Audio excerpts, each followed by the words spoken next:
Welcome to Plain Talk, and you know what I actually feel remiss. There's been so much going on. We have this red-hot five-way race in the United States House of Representatives primary for the Republican Party. We've had a gubernatorial race that has been ugly at times. We have our current governor who is trying to be the vice president of the United States. I have not written enough about the legislative races here in North Dakota.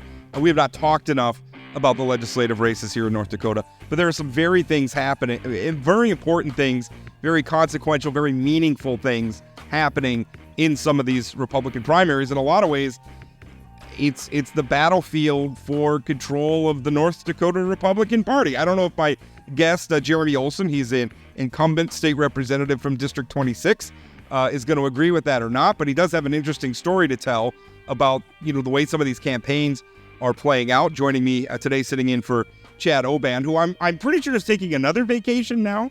I don't know. He's probably out watching baseball somewhere while the rest of us work. That's just how that works. I guess. I don't know. I wish I had his schedule. I'm kidding. I'm being really mean to Chad, but I get to be because he's not here to defend himself. Ben, how you doing? I'm doing great, Rob. How are you? Thanks for coming on, Jeremy. Yeah, thanks for coming on, Jeremy. Are you?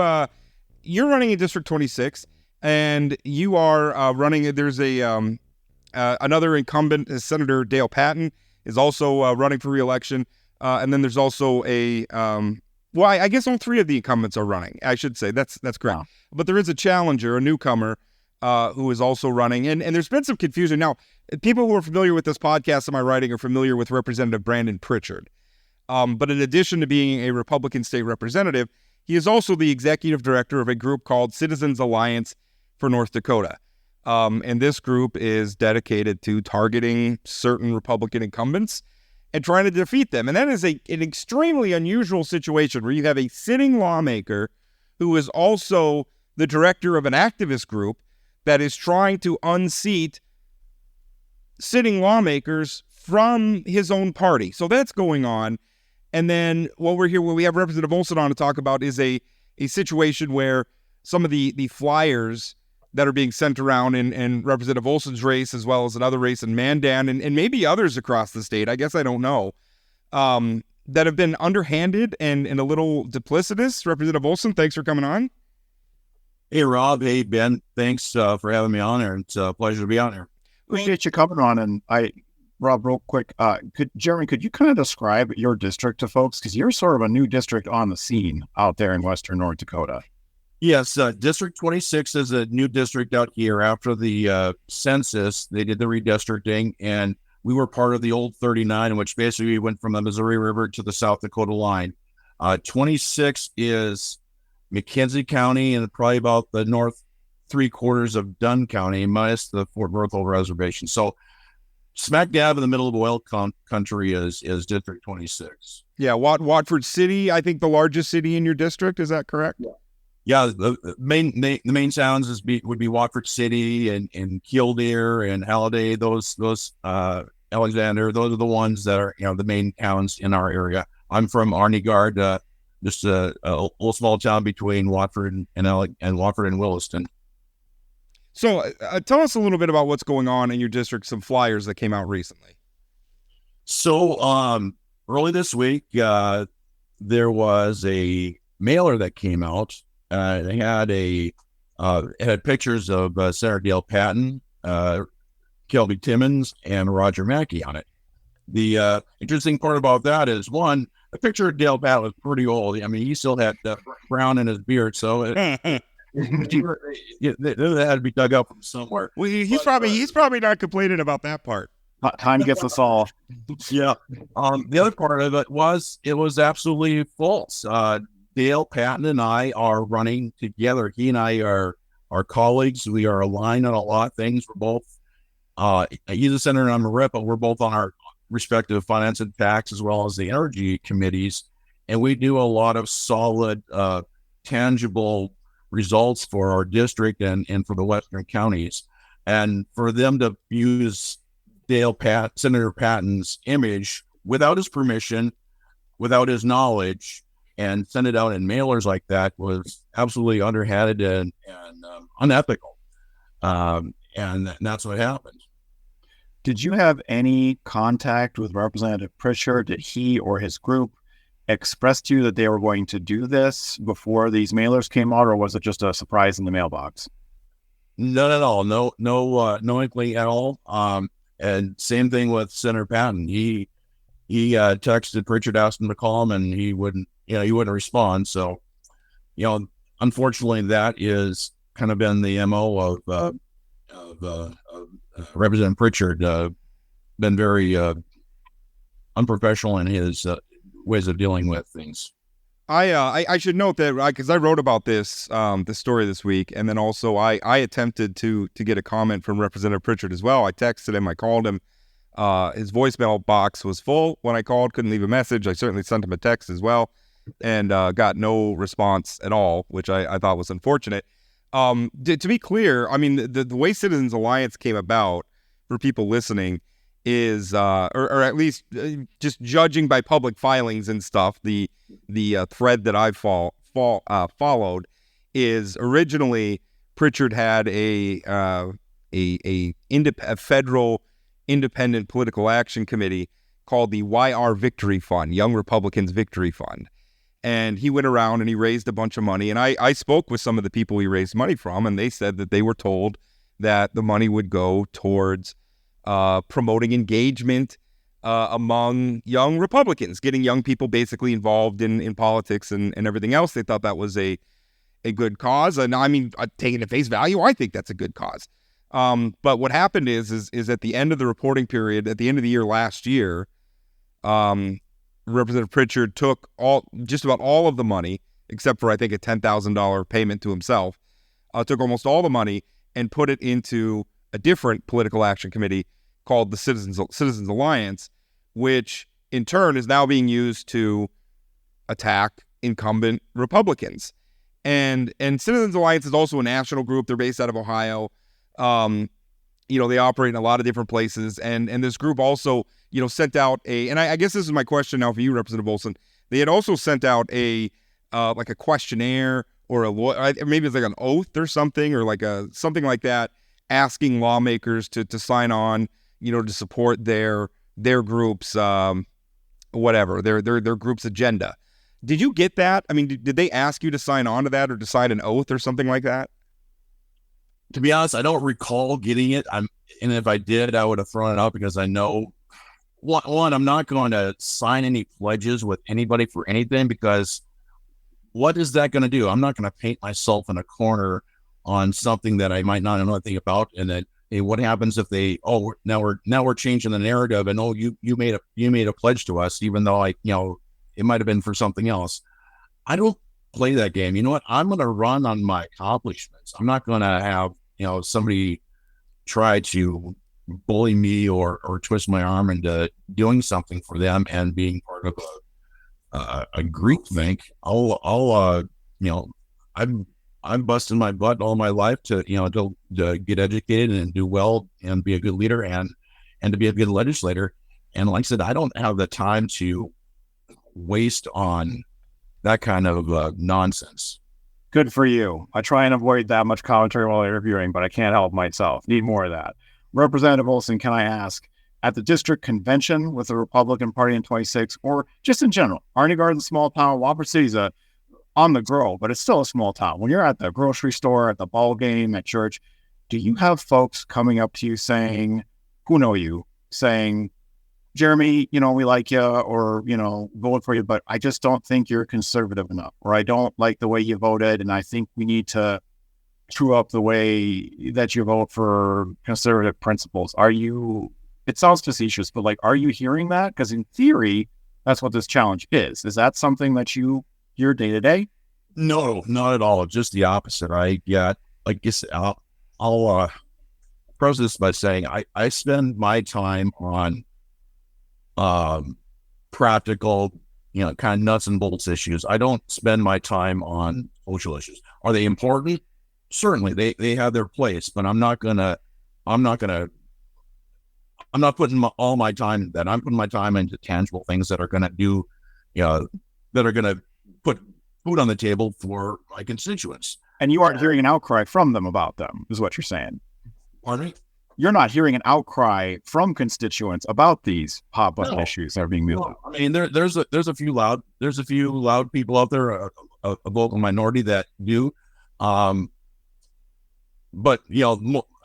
by and far the people I know, the people I grew up with, the people that knew me as a little kid, they're thankful for what I'm doing, for what Dale Patton and I are doing together for our district, and I don't hardly hear anything about the social issues other than from Facebook warriors. One thing that interests me about this is that the assumption seems to be that you should have signed the loyalty oath or what have you. And I know the Citizens Alliance sent them out. I guess maybe they didn't send them to you specifically, but what they've done in other states, for instance, in Idaho, back in the 2022 cycle, is it was Citizens Alliance again. They sent around like a loyalty oath saying, pledge allegiance to our agenda, and if you don't, we're going to spend money trying to defeat you. That stuff is a red flag. I mean, you go up, you pledge your loyalty to us, or we're going to go after you. That's bullying right there. And it seems almost un-American to me. Like I don't think our elected officials, like I can understand, like you're a member of a political party, right? And a political party is organized around a set of ideas and is trying to elect like-minded people to various offices, and that's fine. And even advocacy groups, they have a position on taxes or guns or social issues or something, and they're gonna rate lawmakers and say this person does a really good job and this person doesn't do such a good job. I think that's fine. The idea to me is I mean you should take one oath, and that's the oath to the U.S. Constitution and the North Dakota Constitution, and to faithfully serve the people in your legislative district. Like that's who you're loyal to. And this idea that there's some other organization that you should be loyal to, I have a problem even with the concept of it. I mean, whether you like Citizens Alliance or not, or what they're trying to do or not, I just have a problem with the idea that North Dakota lawmakers should be swearing an oath or signing an allegiance statement or to anything other than the laws of our country and our state, and just your duty to serve the people of North Dakota. Here are the oaths I took. My first oath I took at age 17 when I enlisted in the military. I took another oath when I got my commission as an officer in the Army, and I took another oath when I came to the legislature. That's where if I'm going to give my oath, if I'm going to give my word, it's going to dang well be something that is important, not a flash in the pan emotional issue or throwaway thing that means nothing at the end. When I give my oath, it means something significant. So I don't give it very often, but when I do, it means something. By the way, Representative Olson's too humble to mention it. He is a graduate of West Point, which is a big deal in my book. Well, thank you. Absolutely. And Representative Olson, can I ask you, and for our listeners, because I can't remember, do you have Democrats running in the general election in District 26 this year? No, we do not. So June is our election. So my follow-up was, I was going to speculate this, and I realized I should ask you directly.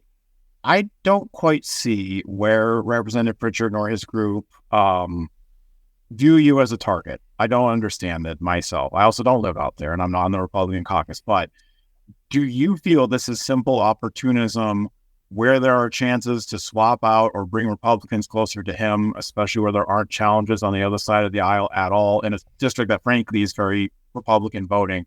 Do you think this was just simple opportunism? Are you seeing this across the state? Are there discussions within the caucus about that?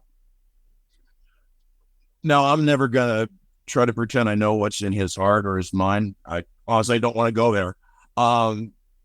And I don't know what the motivation was for the other candidate to come in other than what he had said to me privately. I don't know what his affiliation is with that. But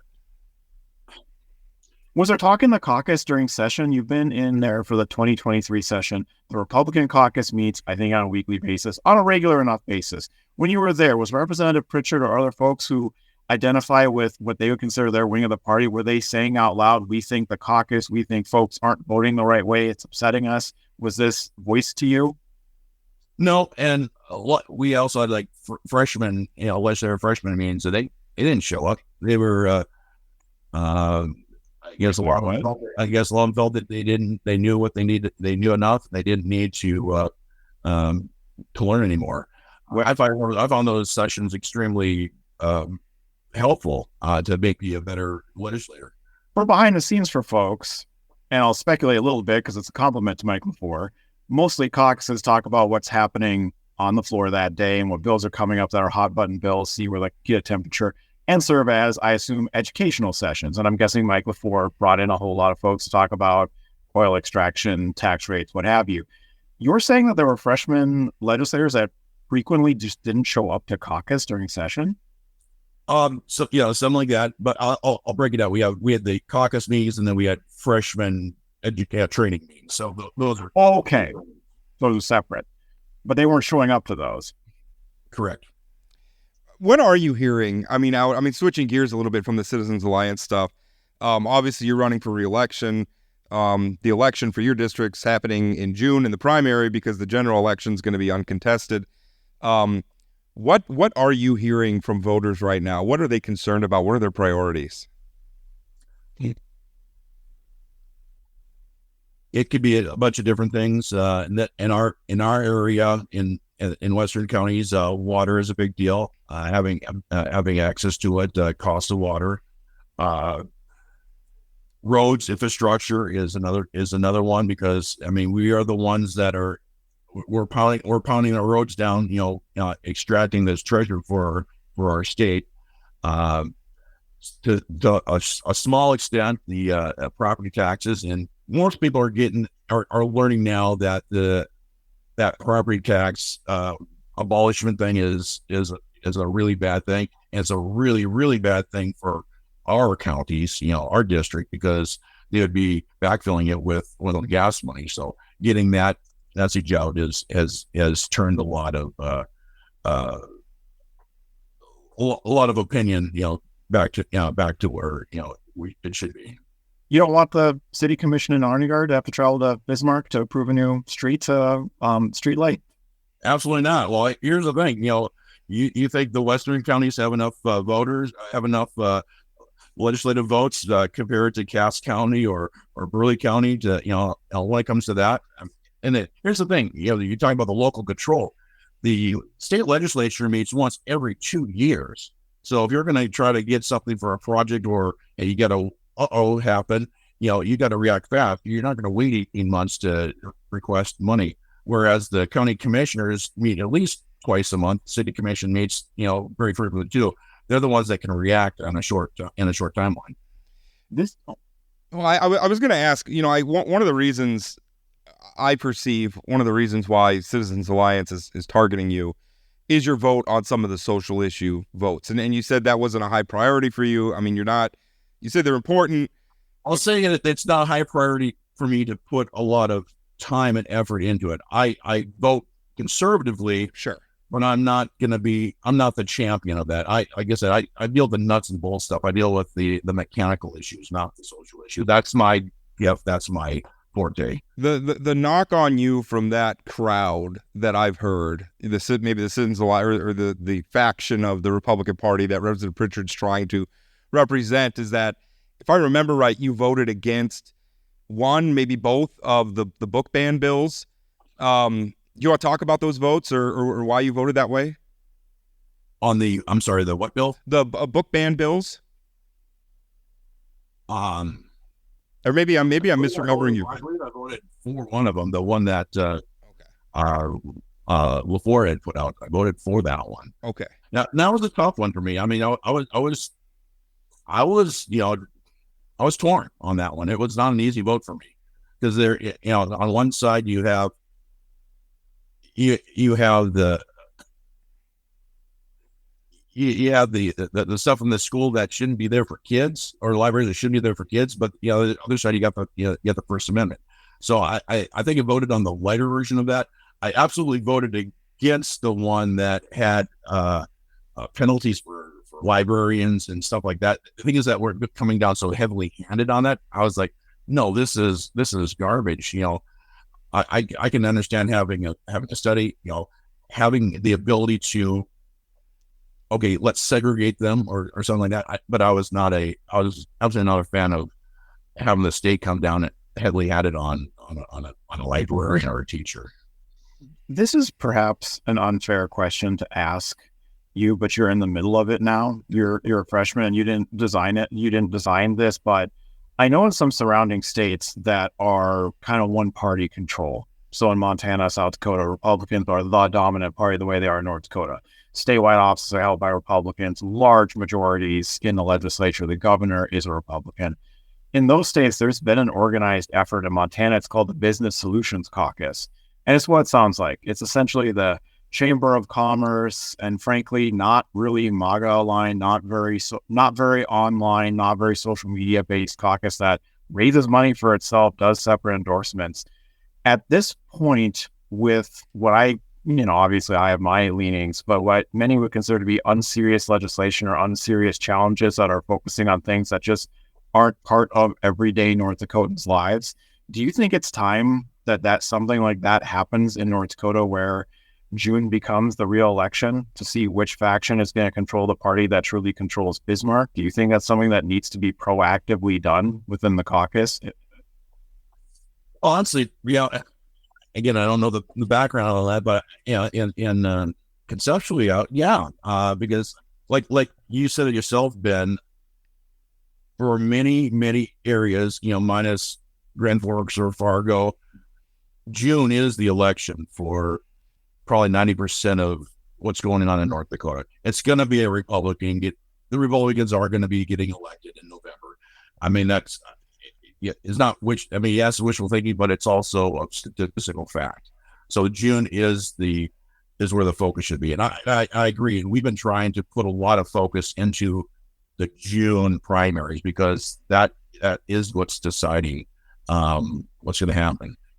June, okay, it's going to be a Republican in the fall, but okay, which Republican are you going to pick in June?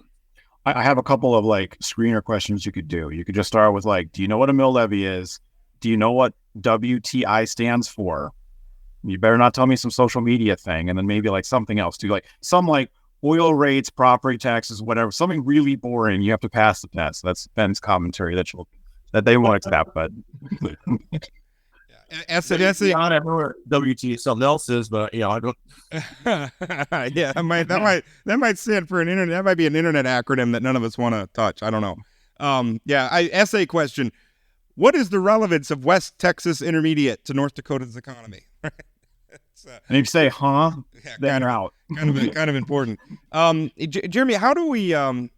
You have always struck me since you first. You and I have talked off and on. I've interviewed you for a story now and then. You have always struck me as a serious-minded lawmaker, and indeed, when we were talking about, what are you hearing from voters, and they're talking about things like, roads. We're talking about, wanting to keep local control. We're talking about, how do we handle our oil tax revenues? Because a not small chunk of them come from your legislative district. So, how do we refocus at times, and maybe the media is to blame for some of this, although it's hard. It's hard when we have these hot button issues, and there's a lot of public interest in them, and you see, dozens or even sometimes hundreds of people lining up to testify in committee about some of these bills. It's hard for us to ignore it. But as a policymaker who obviously believes that, boring things like roads and taxes and stuff are the most important part of the job, how do you communicate that to an electorate that sometimes I think has an interest in you guys being entertainers and not policymakers? Speaking for myself, I can go a long way now, and I just try to make that effort. And I'll ask the question: is it what's more important? You're putting food on the table, or what the what's going, who uses what in what school, and invariably 9 out of 10 are going to say, what are the bread and butter issues, and that's what I go on. I've had the advantage, of the blessing of growing up here, so people know me growing up. They know what I've done. And I've been back here for about 13 years. So, the legislature isn't the first thing I've done. I've been planning zoning boards. I've been a township officer. I've been doing all that stuff for a long time. So I've made my reputation as a serious public servant. So it's not, they don't expect me to be the entertainer. I mean, yeah, we have fun, we joke around, but when it comes to these bread and butter issues, they know where I'm at. And same thing with Senator Patton. We're serious lawmakers. We focus on the things that are going to, at the end of the day, they're not sexy, they're not hot button issues, but they are the things that are going to,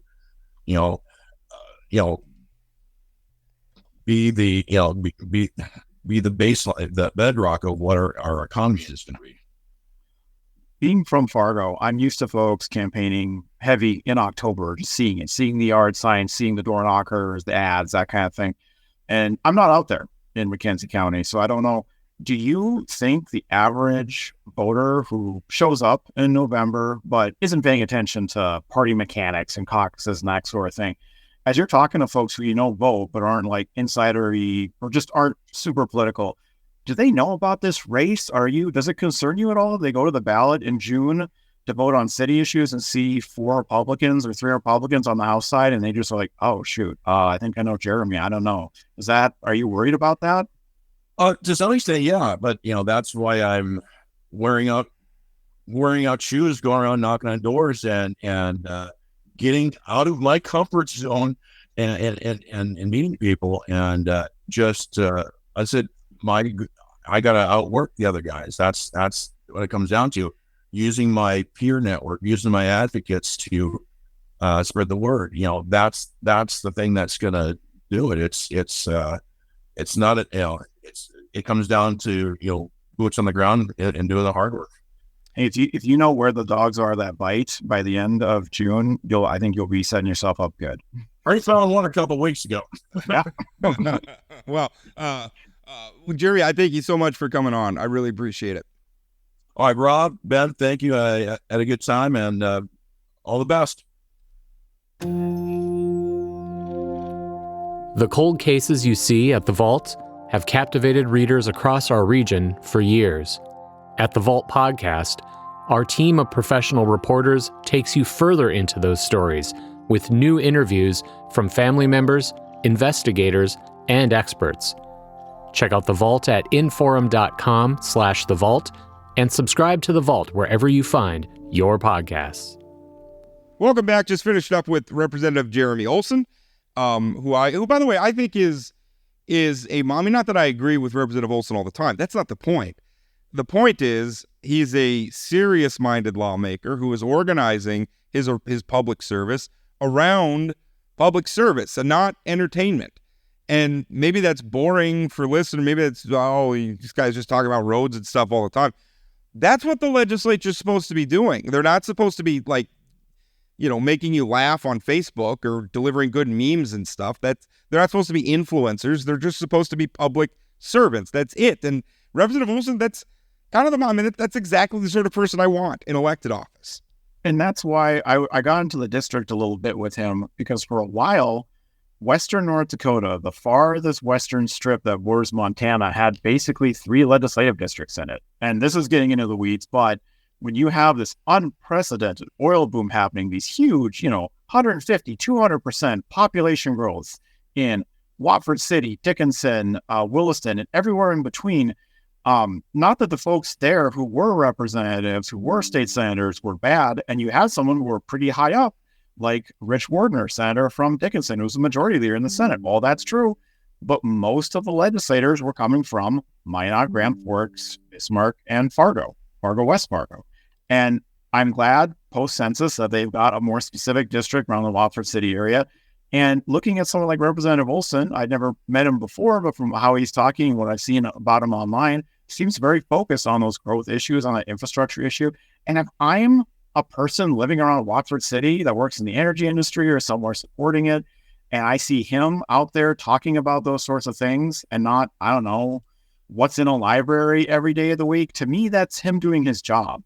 And I'm wondering if those folks know that when they're going out and voting in the June primary. I was happy to hear that he said he was wearing out a pair of shoes and he's taking this primary as if it was a general election, because I think there's going to be a lot of, especially Republicans now in the future in North Dakota, that really the race is June. You got to get out and huff it March, April, May, June. When the snow's off the ground, that's your election. And that goes for voters too, by the way. I mean, voters need to understand you can't just, I mean, the way things are going in the North Dakota Republican Party, a lot of the competition is happening in June. If you wait around to really engage until the general election and voting in November, then you've missed the boat.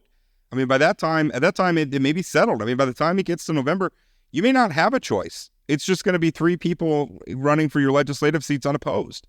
So, and what's the and we should actually look that up. That'd actually be a good story. The precipitous drop from the November election versus the June election. I mean, it is double digits. You're looking at, what is it, roughly 50% turnout on a good year in November. You are looking at less than 30% in June. Almost. Sometimes less. I mean, depending, and that varies obviously, but like statewide, yeah. I mean, there's just not nearly as many people voting in June, which is why also it bothers me where we put, we have an age limits ballot measure that's going to be voted on here in June that almost nobody's talking about, I think, because everybody just assumes it's going to pass. And that will go on in June for sure. Oh, yeah. That's been submitted. That's been submitted. Yep. The signature's verified. It's on the ballot in June, and almost nobody's talking about it. And I mean, I think it's going to pass, and it's probably not. It's whatever. It's 81, right? You can't serve at the age 81 for federal office. The congressional delegation, and it's intended. I mean, the people behind it are the term limits people. And what they want is they want to create a vehicle for challenging the Supreme Court precedent set in 1995 in U.S. term limits v. Thornton, which essentially the Supreme Court ruled that states can't set prerequisites for serving in Congress because that's set out. And frankly, I think that's the right precedent. That's laid out in the United States Constitution. And I don't want America to become a patchwork where, California says that one of their senators always has to be a woman or something like that. Like, I don't want that to be a patchwork. If we're going to make a change to the prerequisites for serving in Congress, whether it's an age limit or anything else, then it ought to be the same for the whole country, and it ought to be in the United States Constitution. But we already have a bit of a patchwork too. Look at Georgia and Louisiana. You can't win on plurality. You have to get 50%, so they keep having these December. That's a little different in that. It's not like it's a different route to becoming a U.S. senator than Minnesota, North Dakota, Montana. That bothers me a lot less than. We do vary from state to state on how we fill vacancies. For instance, some states can appoint U.S. senators. North Dakota, the senator has to be elected. Not anymore. Now the senator has to be elected, but they used to be gubernatorial appointment. Right. But there was the Heidi Heitkamp clause. Yeah, when Heidi Heitkamp was everybody thought she might run for governor again, and then appoint her own replacement. They got out, and I don't really have a problem with. I mean, the appointments are. I like the idea of the person serving in the Senate being elected. I don't think that's. I mean, whatever the motivation. I like that. If you were going to do it though, much like the weirdly patchwork term limits thing, don't just apply it to one office because you were spooked by Heidi Heitkamp. Make it everything then. The only thing is, if we're talking about the federal offices, the U.S. Constitution does say you cannot appoint members of the House of Representatives. So that really, I didn't know that. Yeah, right. Yeah. People in the House have to be elected by the people; they cannot be appointed, which is why there's always special elections and not appointments when you see congressional. So that's so. I mean, the Senate was the only place where the state of North Dakota could have made that change. I think the only reason that it's allowed for the Senate is it used to be that the senators weren't even popularly elected; they were all appointed by the state government. They were appointed by the state legislature, right? Well, I think it varied from state to state, the appointment process, but that was the 17th Amendment made them popularly elected. And frankly, I think we got to go back to the old way. I like that better. But you want the state legislature to select our senators? Yes. We can have a whole debate about the 17th Amendment. I'll give you 1 year then. You can see if you regret that whenever the state legislature picks who they want to pick. Hey, well, the legislature is elected of the people, and I'm also an advocate of the people getting what they voted for, good and hard. So one way of putting it, I was going to ask you, and I should have researched this beforehand. Brandon Prichard's group that's endorsing this challenger to folks like Representative Olson, do they have a published list of candidates they want you to vote for in the primary in June? They sent out a list of, they sent out some emails, like fundraising lists. I wrote about them a while ago.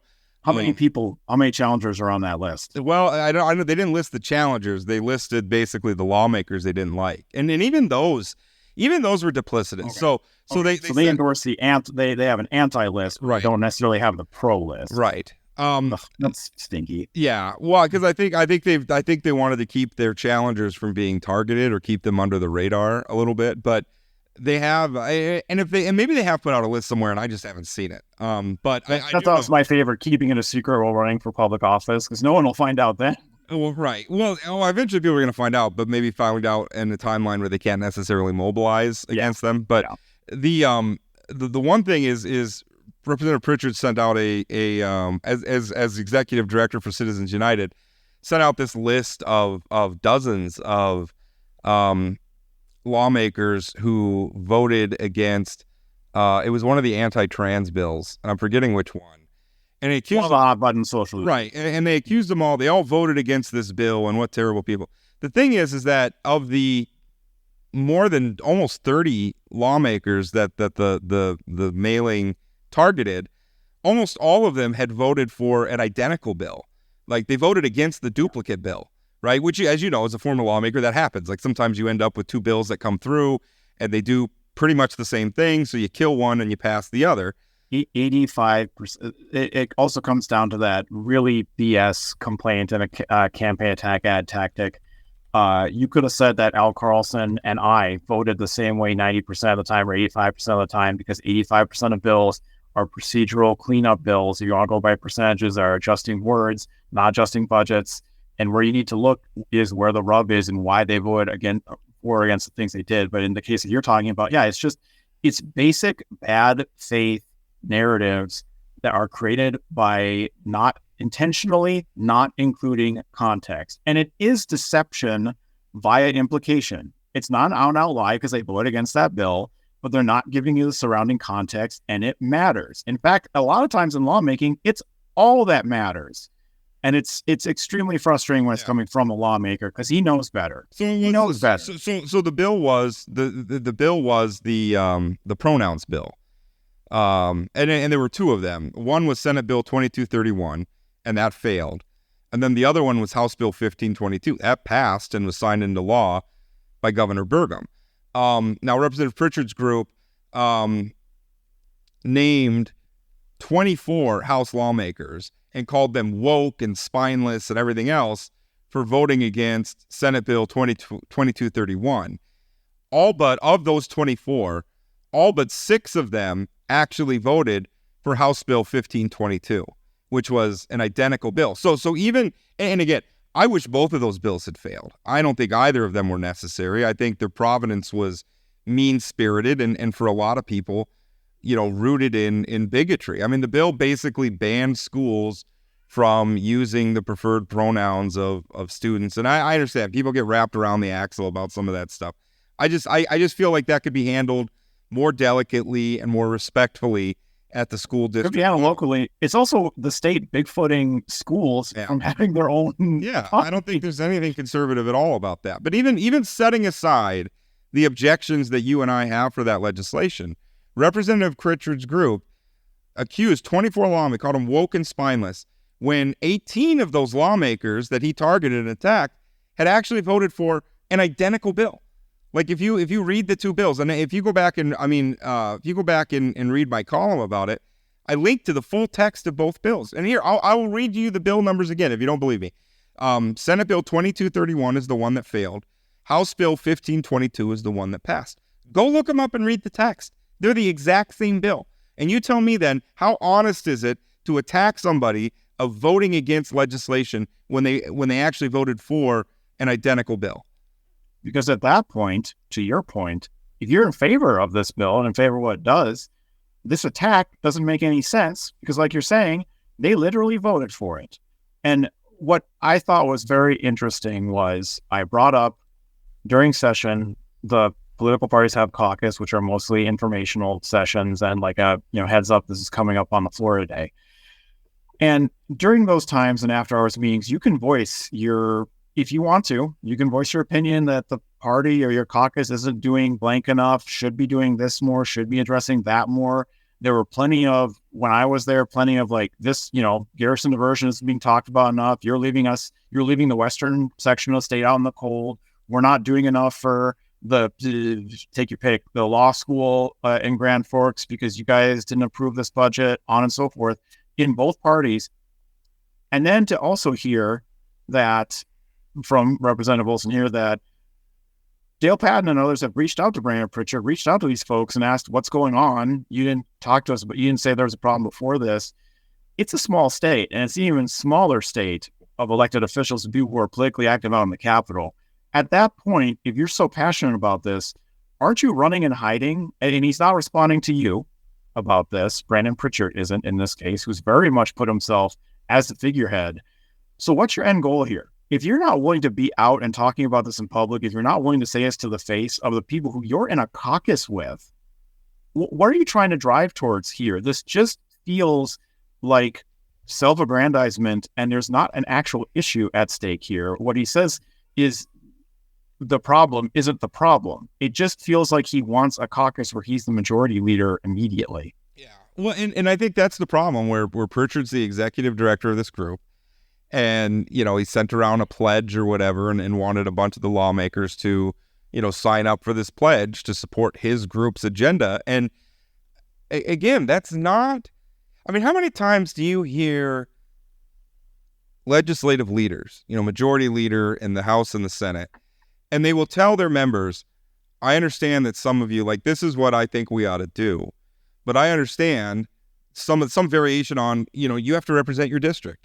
You have to vote. I understand. You're not going to vote with the rest of us because, you come from a place in the state where, to serve the people best, you have to take a different sort of vote. There's a fundamental understanding that the first duty that, any elected leader, but in this case, specifically a lawmaker, their first duty is obviously to uphold the state constitution and uphold the U.S. Constitution, but also to serve your constituents, and not just the constituents that voted for you either, but all of them. Well, the typical line from leaders, caucus leaders, which I think is correct, is vote your district, vote your conscience, don't surprise me. Keep the lines of communication open. We're not going to agree on everything. In fact, it's absurd to think we're going to agree on everything. But don't get wrapped around the axle about it. Don't take it personal. It's fine. You're here to do what's so frustrating about the whole thing, beyond the bad faith, beyond the lack of communication, and there is just straight up opportunism. There is, you're in a state where, because it's a smaller state, because you have less than 20,000 people in your district, because you can know the people in your district, the people can know you, you're in an open government, and you're in a state in a dynamic time in the energy industry, in the egg industry, going into precision egg. Our commodities, energy and agriculture, are powering and feeding the world, and we're becoming more and more integrated into the world's economy. And you look at that, and you look at your ability to be an elected official, be part of that, be part of the promotion, be part of setting out a regulatory framework, subsidies or otherwise, to help foster this. Hopefully you agree on that goal. And what you want to do with all that is just do purity primaries to other people in your caucus. That's your ambition. Yeah. It doesn't, it doesn't make a lot of sense, and it doesn't have a lot to do with again, serving the state of North Dakota and serving the people of the state of North Dakota. So, hey, I want to switch gears and talk about, and I wrote a column about this shortly before we started recording, but there was I've been writing a lot about Doug Burgum's pursuit of the vice presidency. Yeah, what was the good way of transitioning? Speaking of New York courtroom trials, I was trying to think of someone, but I just... Yeah, there was no transition for this, but it's another thing that I think we should talk about a little bit. I'm looking at, obviously watching, I have not been impressed with what I've seen from Doug Burgum. I mean, showing up at Donald Trump's criminal trial to sit behind him, as we're all listening to testimony about how he paid off a porn star, right? And I'll acknowledge, I think that criminal case is dubious. I think it's a stretch. I'm not sure I would have brought the charges if I was the prosecutor. But what's been revealed on the stand under oath in the political sphere is not flattering for Donald Trump. I mean, the fact that he He had sex with a porn star. He had an arrangement with a tabloid to, basically search out stories that were negative for him and bury, paid basically to capture them and bury them. I mean, absolutely bizarre that worked in the era of the online story too. It's just bizarre. It's not ethical. Well, I mean, the thing that they did is he paid the National Enquirer went out and paid large sums of money to Stormy Daniels, and this is based on the under oath testimony of the former publisher of the National Enquirer, the unfortunately named David Pecker, and Stormy Daniels, who received the payment, and also Michael Cohen, who was Donald Trump's attorney and facilitated the payments. I mean, these people are testifying again under oath, under penalty. I'm so ready to never hear the names Stormy Daniels. I'll tell you about it, but ever again. I know, but here we are. And whatever else you think of them, they testified under oath that this happened. And so, I mean, those things happened. And now Doug Burgum is going to go stand behind Donald Trump after these things are being revealed about him. For half of a trial, they're going to have a press conference outside of the trial. Dressed like Donald Trump. I mean, did you see the picture where they're all dressed the same? As the worst barbershop quartet ever. Like, it's the blue suit and the red tie. It looks like when you have a family of 4 boys and they're going to church for one of them to get when they're to get their first communion, and they're all dressed in the exact same suit and the exact same color and the exact same tie because it looks cute when you're under 18. Sure. Yeah. When your mom dresses you. Sure. Yeah. Your mom dresses you. I mean, looking at that, I don't like the whole thing where you see when Doug Burgum does an endorsement, like when he endorsed Tammy Miller and he used Donald Trump's vernacular. It's like Tammy Miller has my total and complete endorsement, like that. Or when he's endorsing the Republican candidate for the Senate in Wisconsin, and absolutely no one in Milwaukee was like, "Oh, well, I was going to vote for Tammy Baldwin, but now." But to me, it's the dressing like him, it's the trying to sound like him. You look at Kristi Noem, who has remade herself, had what the New York Times described as a mega makeover to make herself look more. I had such a I told you so with some other folks from South Dakota too. Donald Trump this week went on the record saying, "Yeah, that dog story was pretty rough, but you know what? We've all had bad weeks." I knew it wasn't a deal breaker. When we were talking on the podcast before, and I think it was with Chad and I said, I don't think you watch. She's going to get back in it. She's going to be back in the running. And the minute I saw that same headline you did, and I texted Chad immediately and said, "Yes, I told you."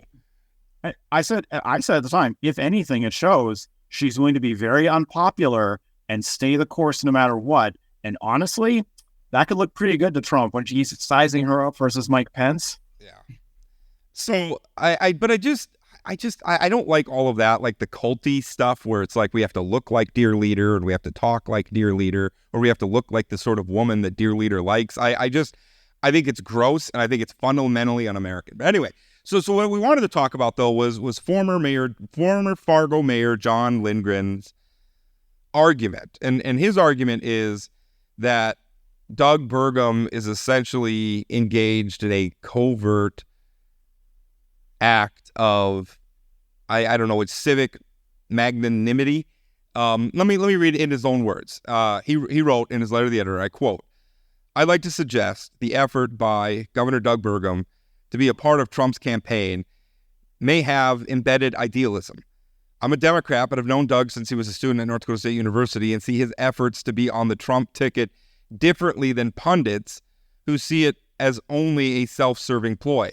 He may see an opportunity to bring the Republican Party back to the powerhouse it was in another era." And so essentially what he's arguing is Burgum is he's playing the MAGA part so that he can get in and be a moderating influence on Donald Trump. Here's the deal. I think, just my take, I think I might agree. When I read John's letter, it made sense to me because the way Burgum's tone and verbiage shifted when he was running for president, I felt like there was a spark in his eye that thought, was probably planted by a consultant, to be very honest, because a lot of them come up to you when you're things like governor, and said, there's a way I could catch fire, I could do this. And when he flipped, it was a new set of priorities. It was a new set of talking points. They weren't things he said before. And he was back at the Williston Petroleum Conference last week, but you commented, and others have commented, he's kind of left the state behind. I mean, he's in Mar-a-Lago, he's in New York, he's out in wherever the rallies are for president. He's clearly part of this apprentice-style crew with the senator from South Carolina and J.D. Vance and Tim Scott, J.D. Vance, Kristi Noem's probably circulating up there. And they're all going to keep doing this, and Trump's going to see how long he can keep working them for. And he's going to pick it. Because he's making ratings. And he's got all these people out here there singing his praises and everything else. Well, by the way, Nikki Haley's still polling like 20% of the vote in state primaries. So very interesting. Yeah, very interesting. That's a whole other podcast. But sounds like a formula for a win if I'm Biden. Just like hit up those, like, I know you're Republican, but like, come on. And you just get that like 3-5% of the vote in Pennsylvania, Michigan. So I have a more nuanced argument, or a more nuanced response to Mr. Lindgren's argument. I for one, I don't dispute the fact that it's an act from Doug.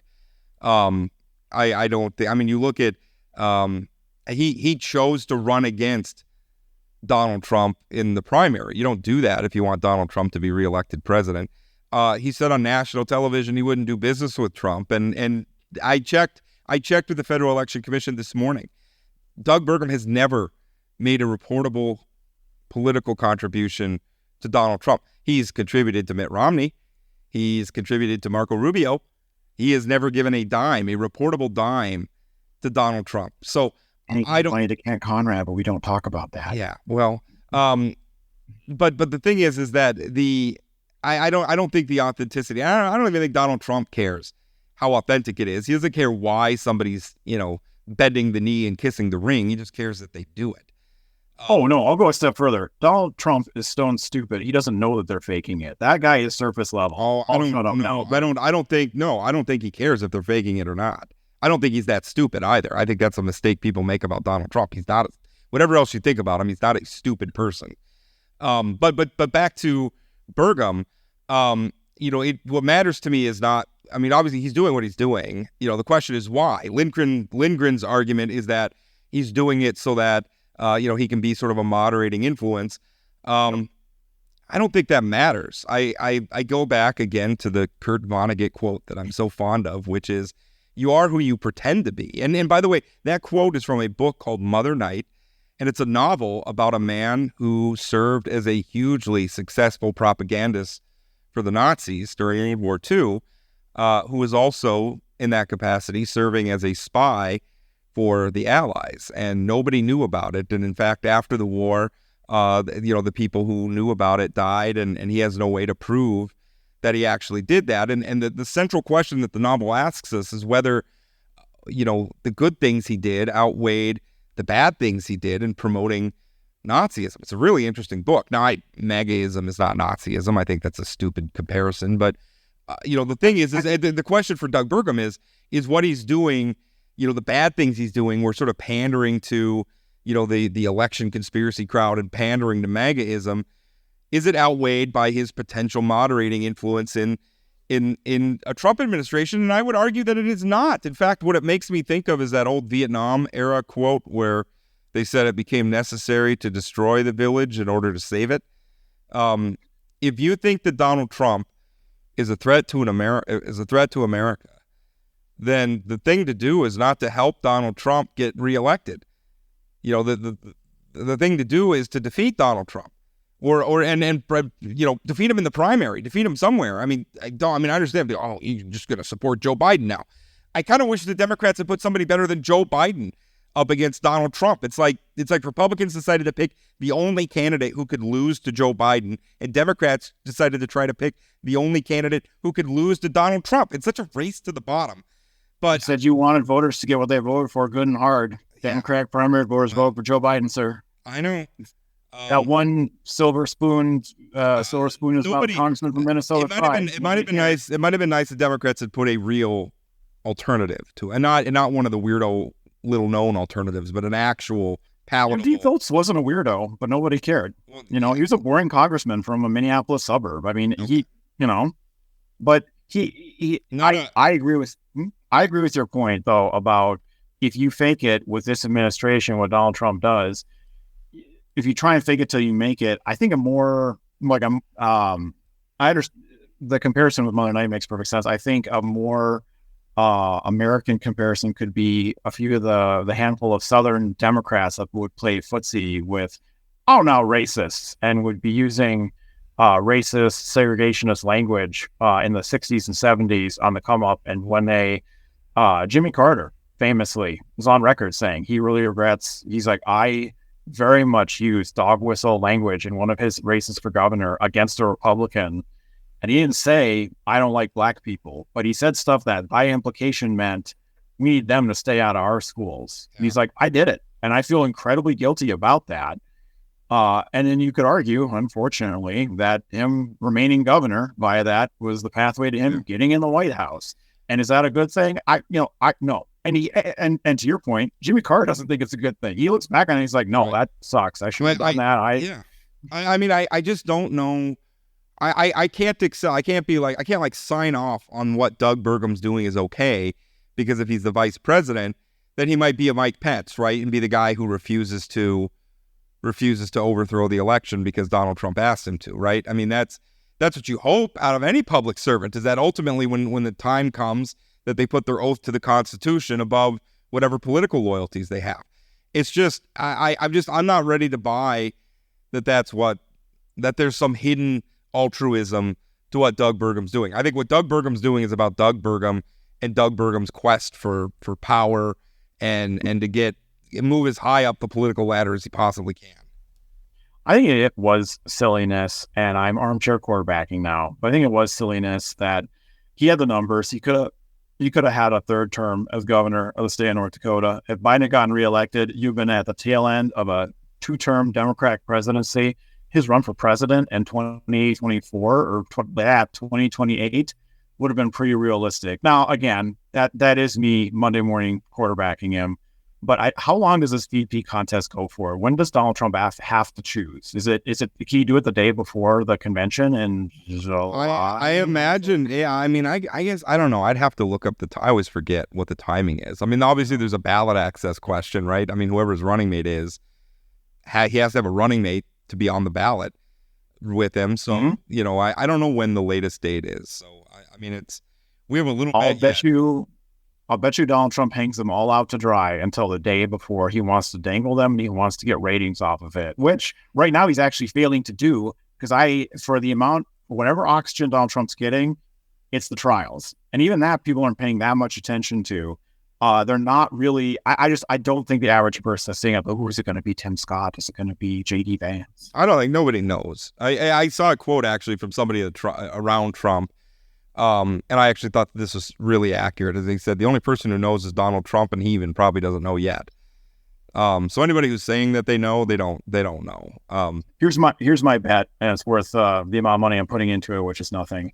I'll throw out, I think they'll go with J.D. Vance. He'll say, this guy's got money, he's known, and he locks down Ohio. Great. Which makes sense to me. Although that's a lot of logic you can put into Donald Trump's thinking. Yeah. I am not going to try to impose reason or logic on it at all.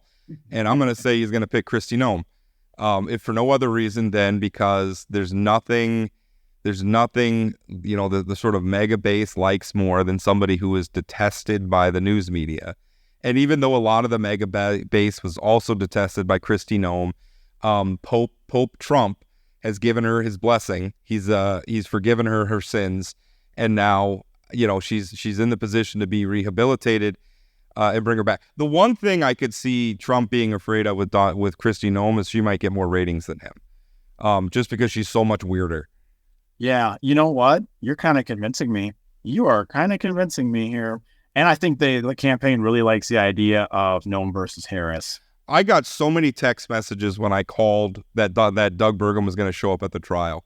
You would not believe, because I mentioned it on the podcast. I said he's going to go there, like these other people. Yeah, you did call that nicely. And I called it, and I got so many text messages. So I'm looking for, if it's Kristi Noem, I want more text messages from people saying, Port, you called it again.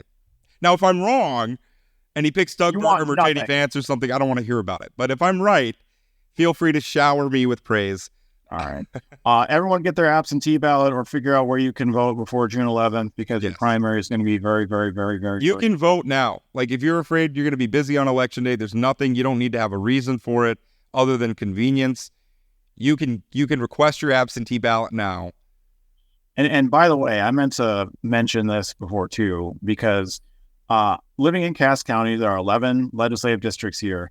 There is not a single primary in Cass County, which is why I think this group with Prichard is targeting people that don't have Democratic opponents in their race. That could be, maybe that's me projecting more thought into it than they put into it, but there's plenty of rhino, by their standards, there's plenty of rhinos roaming around the zoo here in Cass County that they could be. I just think they couldn't. I mean, because their argument is going to be, let's go even more conservative, and I just don't know how that plays in some of these purple districts. Well, and shout out, okay, good job, Democrats up in like District 2. They have a full ticket, but Democrats, we gotta put somebody on a general election ballot in every one of these blessed districts. And we did it for longer than most one state party, quote unquote, used to do. We need to get back to it. It's hard. It's a hard pitch. And I will echo what you're saying as a conservative who is, I mean, no offense to our Democratic friends, but not that interested in seeing you guys get a majority. I would like to see you guys make Republicans work for it. Make them sweat a little bit. I mean, I think that would be healthy for this Republican majority. And it's hard. You and I have talked about this because when you sit, that sounds great on paper. It sounds good to a lot of Republicans I've talked to say competition's healthy. We need it. When you sit down with somebody and say, okay, for 6 months, do you want to be knocking on doors, raising money, begging people you personally know for money, asking people to put signs in the yard so you can get 35% of the ballot and have a bunch of mailers calling you a communist to your neighbors? They go, no. Yeah. No, I don't. I get it. I understand. Still, we live in a democracy. You still have to. It's part of our duty as a citizen. All right, we're gonna end it there. Ben, thanks for sitting in. Absolutely. We'll be back next week with more Plain Talk. Thanks for listening.